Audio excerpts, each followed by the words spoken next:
शहडोल जिले के Cersei island का फीता काटकर मुख्यमंत्री ने किया शुभारंभ। मुख्यमंत्री शहडोल जिले के सरसी व्यवहारी हेलीपैड पहुंचे। इस दौरान उप मुख्यमंत्री राजेंद्र शुक्ला भी पहुंचे, जहां जनप्रतिनिधियों एवं वरिष्ठ प्रशासनिक अधिकारियों ने आत्मीय स्वागत किया। प्रदेश के मुख्यमंत्री डॉक्टर मोहन यादव ने शहडोल जिले के सरसी आइलैंड का फीता काटकर शुभारंभ किया। इस अवसर पर प्रदेश के उप मुख्यमंत्री राजेंद्र शुक्ला सहित अन्य जनप्रतिनिधि एवं वरिष्ठ प्रशासनिक अधिकारी उपस्थित थे। मुख्यमंत्री ने कहा कि हम जो प्राकृतिक खूबसूरती गोवा व अन्य जगहों पर देखते हैं, ऐसी खूबसूरती जगहें मध्य प्रदेश में भी मौजूद हैं। सरसी आइलैंड रिजॉर्ट यहाँ की अनदेखी सुंदरता को दुनिया भर में प्रसिद्ध करने का महत्वपूर्ण कदम होगा। आज आइलैंड बहुत सुंदर, इसका लोकार्पण करने का कार्यक्रम बनाया गया। मुझे इस बात की प्रसन्नता, मैं स्वयं वहां जाकर के पर्यटन विकास निगम द्वारा तैयार इस संस्थान का लोकार्पण भी करूंगा और इसके माध्यम से जो हम गोवा में या बाकी समुद्रों के अंदर इस प्रकार के द्वीप की प्राकृतिक खूबसूरती देखते हैं, वो मध्य प्रदेश में भी उपलब्ध है। मध्य प्रदेश अपने आप में ये सब सारी चीजों को समेटे हुए है। मुझे इस बात की प्रसन्नता है, सरकार के माध्यम से ऐसे सारे कामों को प्रोत्साहन देने के लिए बीते दिन ही डॉक्टर विष्णु श्रीधर वाकणकर के नाम पर हमने रातापानी अभयारण्य का लोकार्पण किया। आज इस आइलैंड का लोकार्पण करेंगे। उम्मीद करता हूं कि इस प्रकार के कामों से जनता को भी आनंद आएगा और सरकार के इस सकारात्मक दृष्टिकोण से सब परिचित होंगे। मेरी अपनी ओर से बधाई।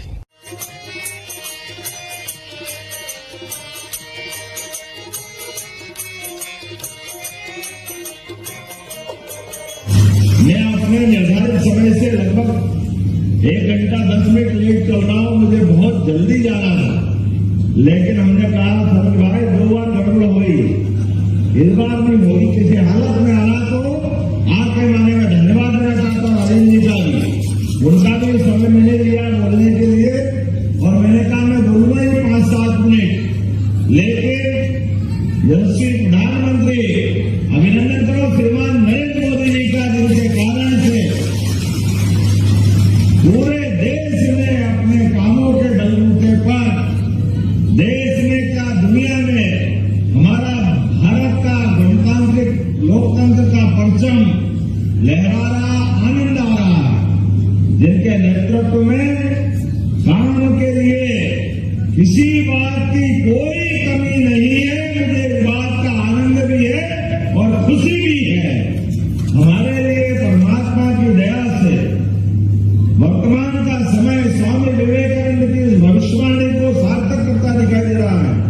जब उन्होंने कहा था 21वीं शताब्दी भी भारत की होगी, मुझे आनंद आ रहा है इस बात का कि उनके कहे शब्दों के अनुसार आर्थिक रूप से भी हम लगातार सक्षम से सक्षम होते जा रहे हैं। भारत में 250 साल तक अंग्रेजों की यातना सही है। हमारा जंगल, हमारी जमीन, हमारे खजाने क्या क्या नहीं लूटा अंग्रेजों ने, लेकिन यशस्वी प्रधानमंत्री के नेतृत्व में उस इंग्लैंड को भी पीछे छोड़ करके आर्थिक दृष्टि से आगे बढ़ने का हिम्मत दिखाई। आज बदलते दौर में यशस्वी प्रधानमंत्री के नेतृत्व में उनकी केंद्र सरकार और हमारी अपनी सरकार 1 साल पूरा हुआ और 1 साल के अवसर पर हमने कहा है कि केवल एक राजधानी में कार्यक्रम करके हम अपने साल को मनाना नहीं चाहते। एक एक दिन पखवाड़ा मना करके जन कल्याण पर्व का हर दिन नई सौगात हम देने जा रहे हैं। मुझे खुशी है। अरे कितना अच्छा लग रहा है। अभी आज बिहार के साथ में सिरसा पर्यटक आइलैंड पे गया हूं, आप भी जाके देखना। ये हमारा बाण सागर का वो आइलैंड अंडमान निकोबार से कम नहीं है। मुझे इस बात का आनंद है, इतना अद्भुत बना हुआ है। बड़े पैमाने पर्यटकों का यहां से अब आवागमन जुड़ेगा। बड़े पैमाने पे बेरोजगारी को दूर करके रोजगार के अवसर मिलेंगे। इस क्षेत्र में परमात्मा ने वैसे ही बहुत खुशियां दी। जंगल कितना आबाद है। शहडोल का वन क्षेत्र, आपके वन्य संपदा, वन्य जीव क्या नहीं है यहाँ पे, सब कुछ है। लेकिन आज भी भौतिक रूप से सिरसा आइलैंड के लिए लोकार्पण करते करते बिहारी के अंदर भी हमारे 62 प्रकार के विभिन्न विकास कार्य लोकार्पण भूमि पूजन के 351 करोड़ 85 लाख के लोकार्पण भूमि पूजन यहां संपन्न हो रहा है। मेरी अपनी ओर से बधाई। और जब हम अपने लोकार्पण भूमि पूजन की बात कर रहे हैं तो अपनी जन कल्याणकारी हितैषी नीतियों के लिए भी बात करना चाहूंगा। हमने गीता जयंती भी मनाने का धूमधाम से निर्णय किया। बोले गोपाल कृष्ण भगवान की। कई सारे लोगों को मिर्ची लगी, कई सारे लोगों को ऐसा लगा सांप काट लिया। अरे गोपाल कृष्ण की तो जय बोल रहे भाई। पहले आपको राम पसंद नहीं थे, आपने राम जी के काम में अड़ंगे लगाए, हाई कोर्ट सुप्रीम कोर्ट पता नहीं क्या क्या किया, लेकिन धन्यवाद है सुप्रीम कोर्ट का। और 56 इंच वाले सीने को भी धन्यवाद दो श्रीमान नरेंद्र मोदी जी को, जिनके नेतृत्व में अयोध्या धाम इसी साल 22 जनवरी को भगवान अयोध्या धाम में मुस्कुराए। बोलो जय जय श्री राम।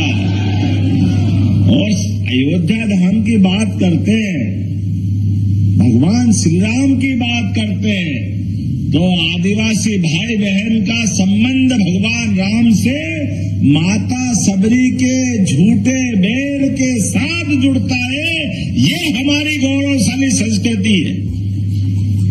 सबरी माता का प्रेम, भगवान राम राजकुमार है, लेकिन मां के लिए बेर का आनंद लेकर के जो हमारी संस्कृति को गौरवान्वित भगवान राम ने किया है, इसकी किसी से तुलना नहीं हो सकती है। बोला सबरी मैया की। रोम रोम रोमांचित हो जाता है। और जब भगवान कृष्ण की बात करते हैं तो हमारे विरोधी कहते ये तो भगवान राम और कृष्ण की बात सुनाते हैं।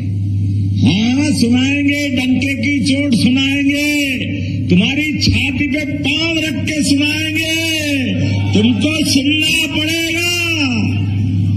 तुम्हारे भगवान राम और कृष्ण से कौन से जन्म के झगड़े हैं? जरा बताओ तो सही। सनातन संस्कृति से किस बात की लड़ाई है कांग्रेस वालों की? पता नहीं क्या हो जाता है इनको। जब बांग्लादेश में गड़बड़ होती है इनके मुंह पे ताले डल जाते हैं, और इजराइल बम गिरा दे तो हाय अल्लाह पता नहीं क्या क्या चिल्लाने लग जाते हैं। भाई बांग्लादेश के अल्पसंख्यक हिंदू भाई बहन के जीवन में अगर कष्ट आता है, अगर मंदिर संस्कृति पे कुठाराघात होता है तो कांग्रेस के लोग मुंह छिपा के भागते हैं, क्योंकि केवल एक धर्म के वोट चाहिए आपको। ये नहीं चलेगा। हम तो रोज गोपाल कृष्ण की जय बोलेंगे, प्रभु राम की जय बोलेंगे, सबरी मैया की जय बोलेंगे। ये हमारी संस्कृति है, हमें इससे कोई गुरेज नहीं है। इसलिए काल के प्रवाह में, विकास के मामले में सबरी मैया के जमाने से, अरे भगवान ने अयोध्या छोड़ी तो चित्रकूट यही विंध्य का पूरा अंचल सबसे पहले अपनाया। हमें इस बात का आनंद है। और जब अयोध्या धाम आनंद में डूबा है तो यह विंध्य भी डूबना चाहिए। होना चाहिए कि नहीं होना चाहिए? तो आप शरद भाई, आपने बहुत सारी मांग बता दी, लेकिन कॉलेज, अरे शहीदों के अपने शहादत को हमारी संस्कृति नमन नहीं करेगी तो कौन करेगा? हमारे देश की सीमाओं पे खड़े होकर सशस्त्र सेना सदैव रक्षा करती आई है।